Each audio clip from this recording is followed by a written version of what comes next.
I would say there are 5 things that really matter when determining the GOAT of any sport. These He said, I have 1, 2, 3, 4, 5, 6 on the thumbs up, like the video. How many you got, LeBron? So what's the greater achievement? Beating the juggernaut or being the juggernaut? Or to be more specific, beating the juggernaut 1 time out of the 4 times you faced them? Or being the juggernaut year after year after year? And then doing it again, year after year after year. I know you want to say something. I see you. I see your face. Like, I see you wanting to type. I see it. I see it. Look. It's okay. It's okay. You'll be alright. Welcome back to the channel ChrisCanHoop, where I hoop, I react, and today we got an interesting one. You see the title. Jordan versus LeBron, the best GOAT comparison. Now, this is going to be a long one. It's a 32-minute video, bro. I'm not going to talk the entire time like I usually do, bro. I'm going to listen, observe, and give you the facts. So, before the video starts, who you got? Jordan versus LeBron. 1 in a 1v1. Who's going to play better 1v1? And then 2, who's the GOAT to you? Anyway, like, comment, subscribe, all that good stuff. Let's get into it. I'm gonna just pause right here real quick. When you're good at something, you tell everyone. When you're great at something, they'll tell you. Walter Payton. Jordan has never once said he's the GOAT. LeBron has made the mistake of saying, when I won with Cleveland, that made me the greatest player in the world. Now, bro, that just makes you look dumb.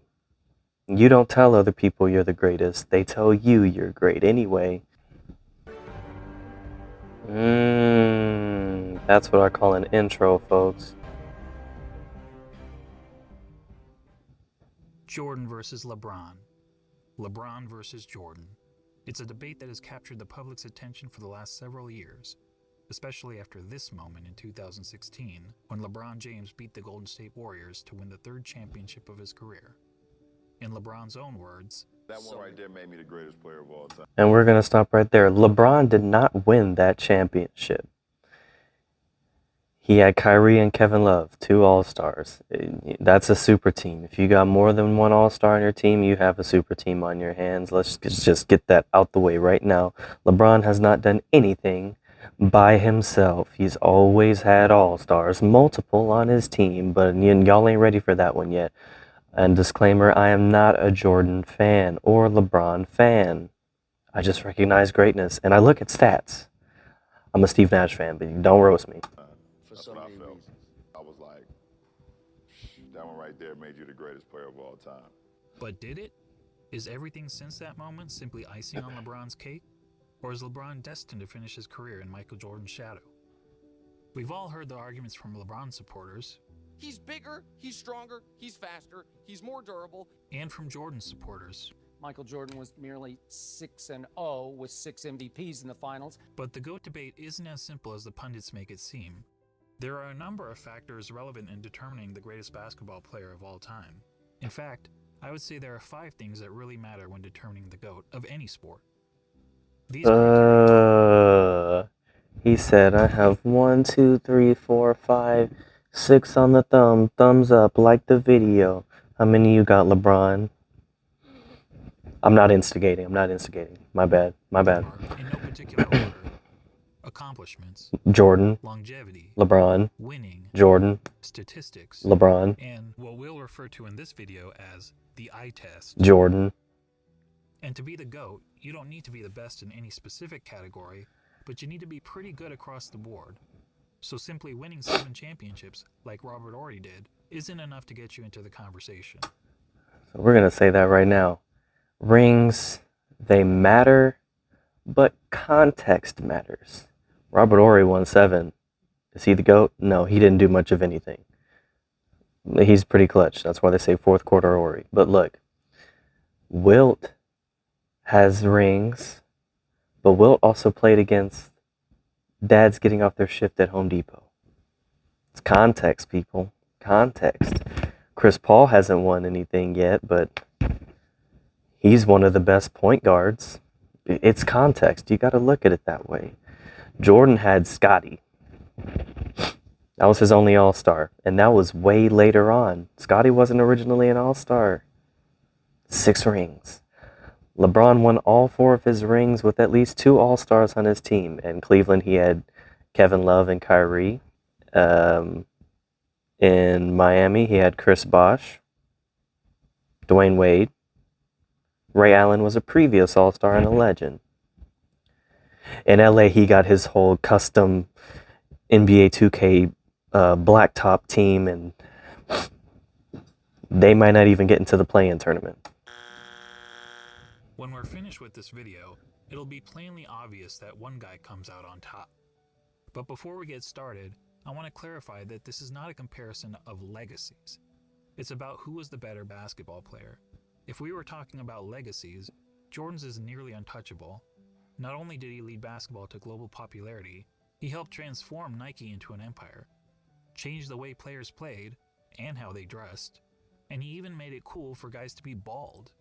And while those things certainly contribute to MJ's iconic status, they don't make him a better player on the court. So let's evaluate the criteria that matter, and we'll start Not on with Nick individual Young. accomplishments. Take a look. Jordan had more regular season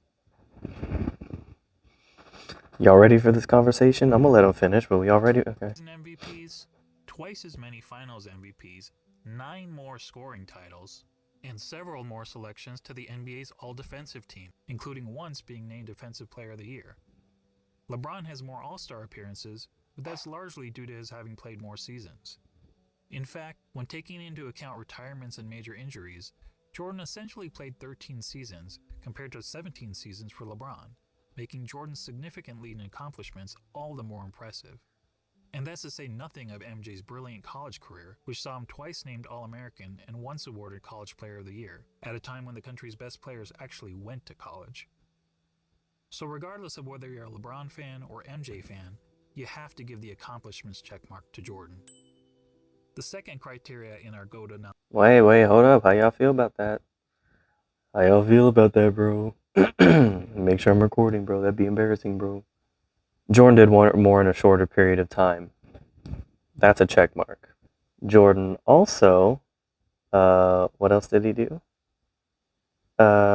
He had 4 of those 5 categories all at the same time, 4 times. LeBron's not doing that, but okay. Y'all don't want to hear from me. Analysis is longevity. And this one is also a no-brainer, but this time in favor of LeBron. Not only has LeBron played more seasons in the league, but he's had a longer peak than Jordan. Jordan's peak lasted about 10 years, whereas LeBron's peak has lasted 16 years and is still going. Oh, that's how you know this video is old. He's been incredibly durable during that time, missing significant Teach time him to some injury form only on in them shoulder 2019. lateral raises. That said, the claim that LeBron has been much more durable than Michael has been a bit overblown. Consider that Jordan played in at least 80 regular season games 11 times in his career, including all 82 games an incredible 9 times. Compare that to LeBron, who played in at least 80 regular season games just twice, and in all 82 games just once. So both LeBron and Jordan get high marks for their durability. But durability aside, the bottom line is that LeBron has sustained his level of excellence for a much longer period of time than Jordan, which puts the longevity checkmark squarely in LeBron's corner. Okay, he got that one. He got that one. My camera's almost out of space. Let me, longevity's where we left off. That brings us to the third GOAT criteria, winning. That's Jordan. I don't think he ever forced a game 7. Never had to get to game 7. 6 for 6. 2 3-peats in a decade. That's never been done before. As we all know, Jordan won 6 championships. LeBron has won 3. Jordan is 6-0 in the NBA Finals. LeBron is 3-6. Yes, LeBron has made the finals 9 times compared to only 6 times for Jordan, but let's not pretend that making the finals is the same thing, or even close to the same thing, as winning a title. Take a prime example from another sport, the Buffalo Bills. They're the only team in NFL history to appear in 4 consecutive Super Bowls. But is there a single player or fan of that team that wouldn't trade all 4 of those appearances for just 1 Super Bowl win? Frankly, talk to any fan whose team lost the season's final game and ask them how they felt afterward. Almost universally, their feelings are of sadness, anger, and disappointment. And that's just the fans. People really get like that over a team, bro. They don't even know you. Why you crying like it's your relative, bro? Okay. For players, those feelings are only magnified. Listen to Charles Barkley talk about losing in the NBA Finals. And I was just in shock when it was over because I was frustrated because I couldn't wheel my team past Michael and the Bulls. And first of all, I don't think I've ever gotten over it, number one. But that was traumatic, and it's painful. So we can all stop with this false equivalence between winning the championship and finishing runner-up. In the words of Herm Edwards, you play to win the game. Hello? Nothing to say there. You play to win the game. Now back to Jordan and LeBron. As mentioned, on basketball's biggest stage, the NBA Finals, Jordan was 6-0. LeBron was 3-6. And frankly, that doesn't even show how lopsided their records really are. In terms of individual finals games, Jordan was 24-11. LeBron is 18-31. Whoa, that's Jordan's got a positive record. Is that Tyson Chandler? LeBron has a negative record. I'm not gonna sugarcoat it, but those are the stats, people. For people saying stats don't matter, they really do. Unless that's all you chase. That's because in 4 of his 6 finals losses, LeBron's team hasn't even been competitive. Twice he got swept, and 2 other times he lost 4-1. That includes being on the wrong side of the 2 most lopsided finals by margin of loss in NBA history. Of course, LeBron fans will tell you that the only reason for LeBron's poor finals record is that his competition was so tough. Shall we go down that route? He played in the East. The East for the past, I don't know, however long, has had the weakest competition. But we ain't gonna start down that road. Ironically, some of these same fans criticized Jordan for losing early in his career to a Celtics team stacked with 5 Hall of Famers, and they conveniently gloss over the fact that LeBron reached the finals so many times in part because the competition in his own conference was so weak. During the vast majority of his career, LeBron played in what many dubbed the Leastern Conference because the East was so much weaker than the West. On the other hand, during Jordan's playing days, the East was generally considered the stronger conference, as Jordan had to battle through hard-fought rivalries against the Bad Boy Pistons, Patrick Ewing's Knicks, the Shaq Penny-led Magic, and Reggie Miller's Pacers. That said, if you want to blame LeBron's failure in the finals on the level of his competition, I won't argue with you. But hold up, KD. Let's also not blow it out of proportion. If you look at the average number of wins of their finals opponents, you'll see that LeBron's finals opponents averaged 60.8 wins per season, whereas Jordan's finals opponents averaged 61.2 wins per season. So as it turns out, both players face stiff competition in the finals. But a big reason we don't hold the 93 Suns, the 96 Sonics, or the 98 Jazz in the same regard as some of LeBron's finals opponents is because, unlike LeBron's adversaries, Jordan's opponents never actually won the Larry O'Brien Trophy. Which goes to my original point, that the difference between winning the title and finishing runner-up is huge. And the reason those teams never won the title? This guy. They had no problem getting past lazy defense-led GM. They had a problem getting past Jordan. And this whole... Jordan never played a 72-win team. He was the 71 or 72-win team, so... Look, I'm not trying to say that Jordan's opponents were as good as the Warriors teams that LeBron faced 4 times in the finals. The truth is that Jordan never played a juggernaut quite like that. But there's a pretty good reason for that. Jordan's Bulls were the juggernaut. They were the team winning 70-plus games. They were the team with the target on their back every year. You know, it's like I've been saying this the entire year. And as the Warriors showed us, that's not an easy place to be. As great as the Warriors were, they were never able to string together 3 consecutive championships. Jordan's Bulls did it twice. So what's the greater achievement? Beating the juggernaut or being the juggernaut? Or to be more specific, beating the juggernaut 1 time out of the 4 times you faced them? Or being the juggernaut year after year after year? And then doing it again, year after year after year. I know you want to say something. I see you. I see your face. Like, I see you wanting to type. I see you. I see it. Look. It's okay. It's okay. You'll be alright. There's no doubt that LeBron's victory over the 73-win Warriors was the highlight of his career. But it's not the first LeBron didn't win that. The Warriors lost that because they could have easily won. time that an underdog has won the championship. And there actually have been much bigger underdogs who ended up winning the title. Chauncey. How many times have we seen a player lead his team to 6 championships in 8 years? Prior to Jordan's Bulls, only Bill Russell's Celtics ever accomplished that feat in the NBA, when they incredibly won 11 championships in 13 seasons. That doesn't count.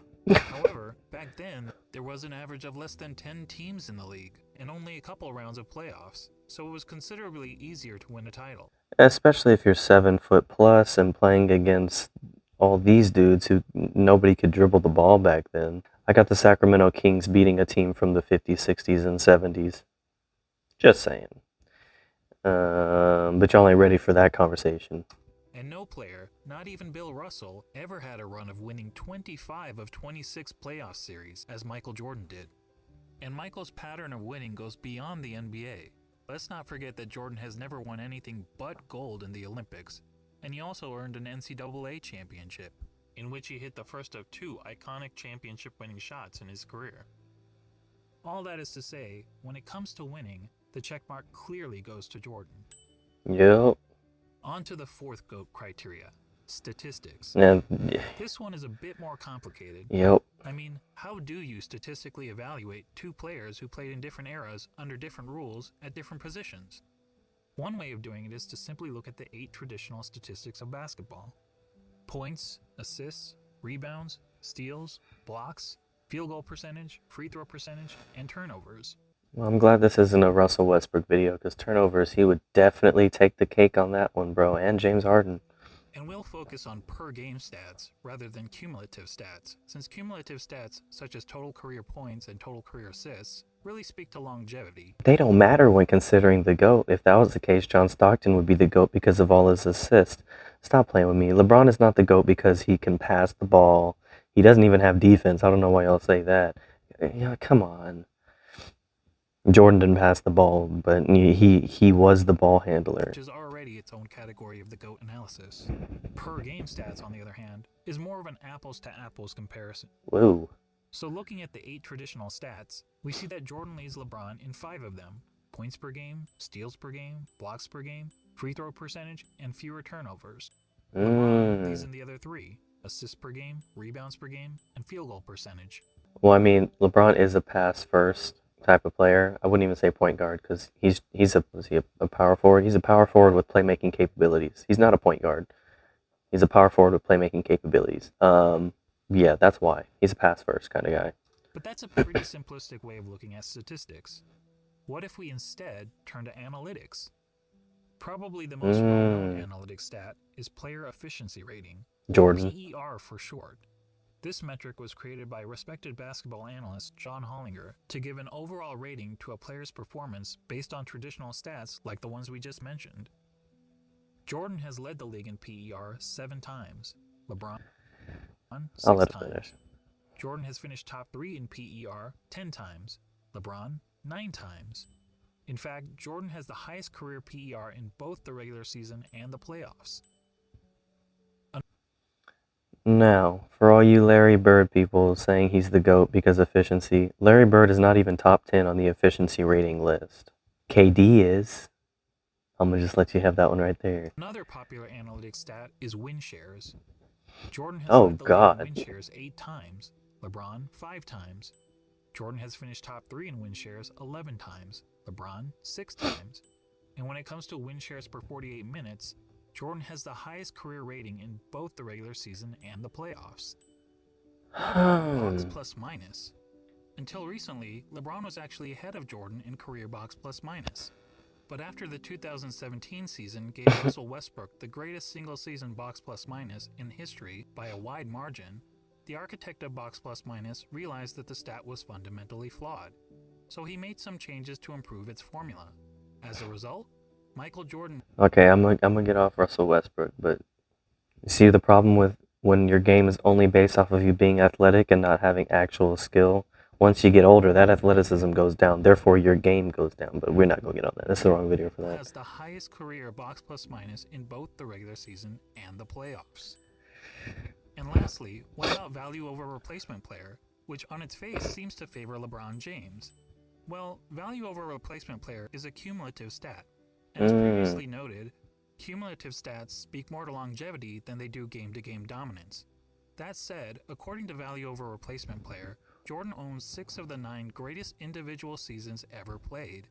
And on a per-game basis, MJ's career rating in value over replacement player is the highest of all time in both the regular season and the playoffs. Are you noticing a theme here? Not only does Jordan beat LeBron in every ratable analytic stat, he consistently ranks as the best ever across the board. Whoa. Before we move on from analytics, I want to mention a lesser-known stat called game score, another brainchild of John Hollinger. Game score measures a player's performance in a single game, so it won't tell us who's had the better career, but it does provide insight into who's had the greatest games. Now, we only have game score stats since 1983, so you won't see any mentions of Wilt Chamberlain here. Good. That said, of the 100 highest game scores ever recorded, incredibly 19 of them belong to Michael Jordan. In other words, nearly 1 out of every 5 of the best single-game performances over the last 4 decades has been by MJ. That includes the highest game score of all time for Jordan's 69.18 rebound masterpiece. Comparatively, LeBron has had only 3 of the top 100 game scores. When discussing the GOAT, Nick Wright is fond of asking this question. The aliens come down. You have 1 game to save humanity. Who's your first pick in the history of the world? Well, Nick, I think we have our answer. The winner. Now that I've finished drowning you in numbers, let's be real. Hardly anyone watching this video knows how to calculate PER, win shares, box plus minus, value over replacement player, or game score. And why should you? This is basketball, not Goodwill Hunting. So let's go back to the traditional stats that we all know and understand. But this time, let's add context to them. What do I mean by context? Well, some positions are simply better than others at racking up certain stats. Let's take rebounding as an example. In a vacuum, if we simply compare the number of rebounds per game of Brook Lopez and Jason Kidd, we might think that Lopez was the better rebounder. The truth is, relative to their positions, Lopez is statistically one of the worst rebounding centers in NBA history, whereas Kidd is statistically one of the best rebounding guards in NBA history. But even a poor rebounding center can grab more rebounds than a great rebounding guard solely by virtue of their roles on the court. We ain't gonna skip past this clip of these kids doing this, right? Okay. So it makes sense that, to understand the context of a player's stats, we should compare them to the respective positions that they played. When comparing LeBron James to the other small forwards who have played at least 500 NBA games, this is 107th. Overall, that's pretty impressive. Now let's see how Jordan compares to all shooting First. guards who have played at least 500 NBA games. As good as LeBron is compared to other small forwards, Jordan is on another level when compared to other shooting guards. He's darn near the top of every major statistical category, and there isn't a single category where LeBron is better than MJ relative to his position, other than assists. So to sum up statistics, whether comparing traditional stats or analytics, and especially when judging these players in the context of the positions they played, Jordan has a noticeable edge over LeBron. As such, we have to give the check mark to Jordan. And that takes us to the last category in our GOAT analysis, the eye test. And to be clear, by eye test, I don't mean which of these players is bigger, faster, or jumps higher. None of that is relevant unless we're having a track and field competition. And frankly, if physical measurables mattered, then George Murasan would be in the GOAT conversation. How tall is that man? No, what I mean by the eye test is, if you sat an average basketball fan in front of a TV to watch a player in action, what would he notice that the player is and is not great at? Thankfully, I happen to be an average basketball fan, and I had the privilege of watching both LeBron and Jordan during their playing days. So, like a lot of my fellow YouTubers, I haven't merely relied on highlight videos. Here's what I haven't either, bro. I train. I post training stuff, you know. I don't rely on highlights, but bro, them highlights be bringing in that bread, you feel me? guys told me when I saw Michael Jordan play, particularly during his playing days with the Chicago Bulls. He was the best offensive player in the game, He was arguably the best defensive player in the game. He had the best mid-range game. He was the best finisher at the rim. Not a good He had the three-point best shooter, though. post-up game, which is incredible considering most players who dominated the post were big men. He was widely considered the most clutch player in the game. He was regarded by opponents as the fiercest competitor on the court. He was regarded by teammates as the hardest worker in practice. And when all was said and done, amongst the other stars of his generation, he was the greatest winner. Now, when you're playing against the elite athletes of the world, to be the best at any one of those things is pretty remarkable. But to be the best at all of them? Oh, whoa.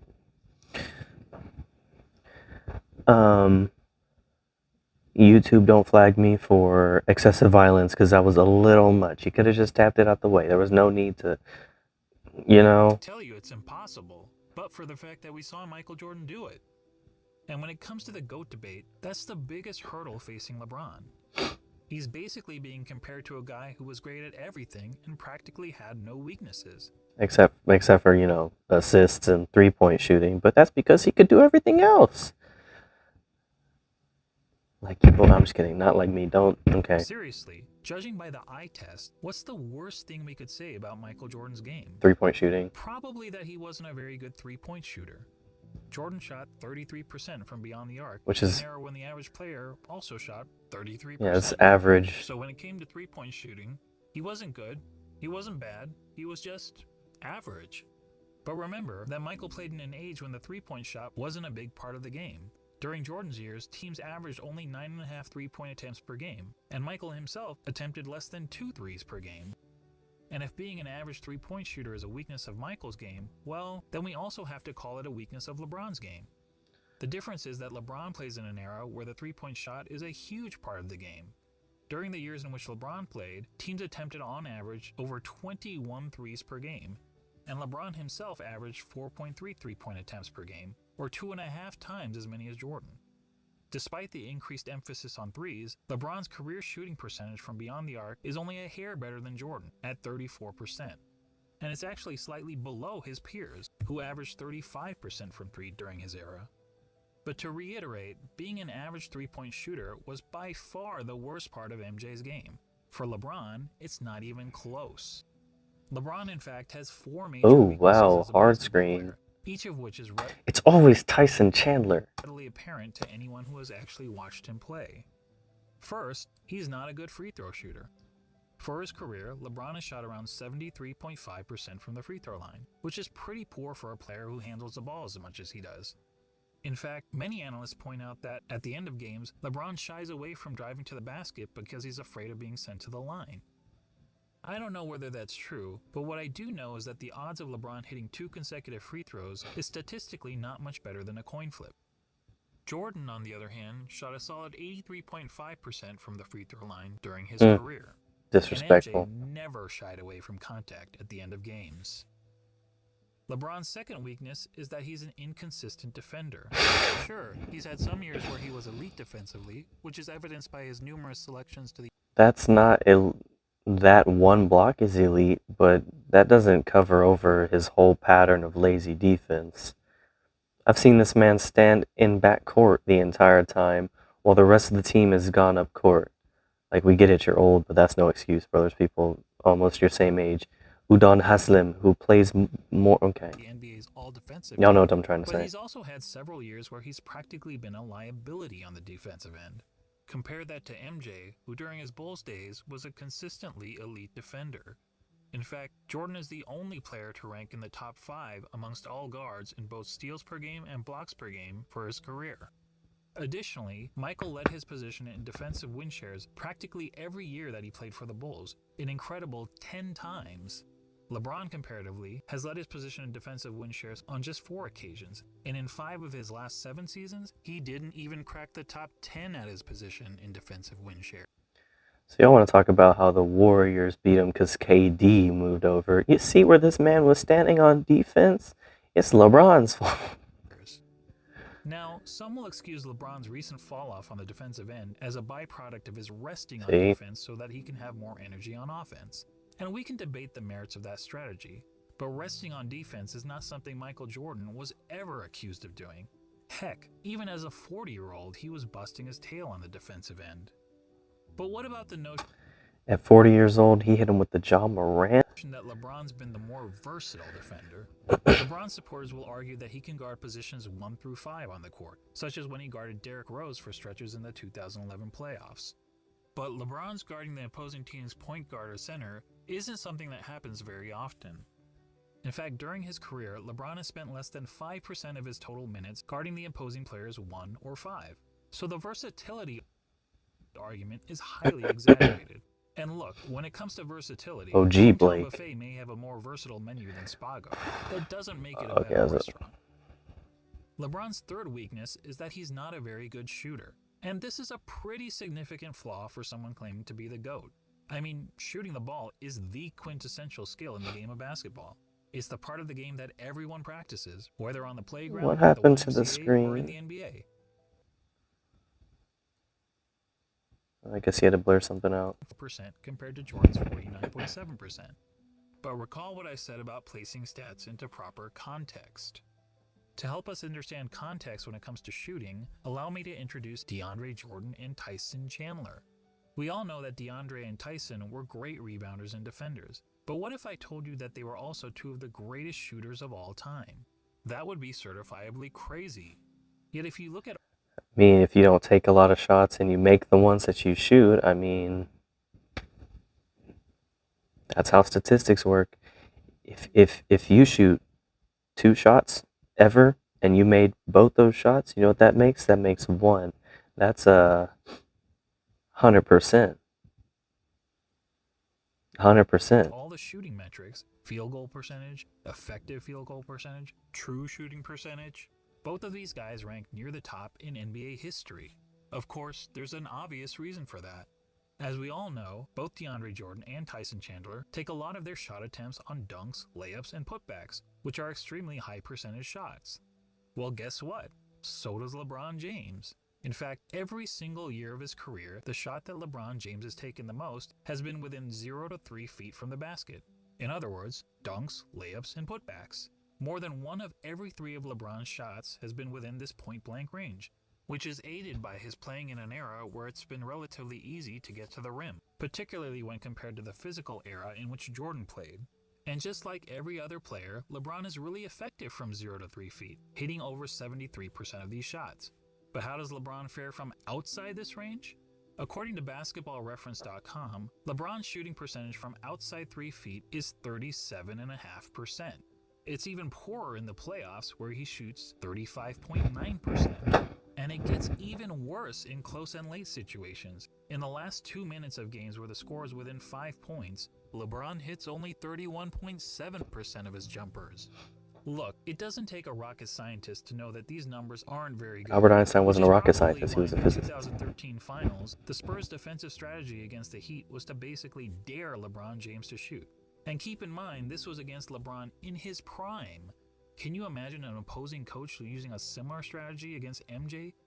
Now, LeBron actually credits the Spurs for forcing him to work on his jump shot, but it's not as if his results have gotten much better since then.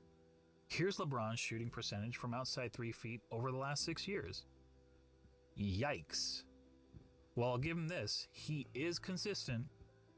For comparison, consider that in the last year of Michael Jordan's career, as an aging player on the Washington Wizards, Jordan shot close to 42% from outside 3 feet. While that's certainly not great, it means that even as a 40-year-old shell of his former self, Jordan was still a better shooter, a far better shooter than LeBron James. Unfortunately, Basketball Reference doesn't have advanced shooting metrics from Michael's Bulls days, when he was a significantly more efficient scorer, but few would argue that Michael was anything but a lethal jump shooter when he was wearing red and black. When it comes to shooting, all of us can recall practicing shots on the blackboard, counting down 3, 2, 1, before launching a shot at the rim. Well, if you were pretending to be LeBron James, you'd brick almost 2/3 of the time. Actually, Okay, you're doing LeBron a little bit. Ooh, 2/3, 23. He plays for the Lakers now, and we ain't going there. that's not entirely true. If you were playing against a countdown, it would be much, much worse. And that gets me to the last major weakness of LeBron's game, his performance, or more accurately, lack of performance, in the clutch. Remember when people were praising LeBron for making a couple of buzzer beaters in the playoffs 2 years ago? They used these stats to claim that LeBron was better in the clutch than Jordan.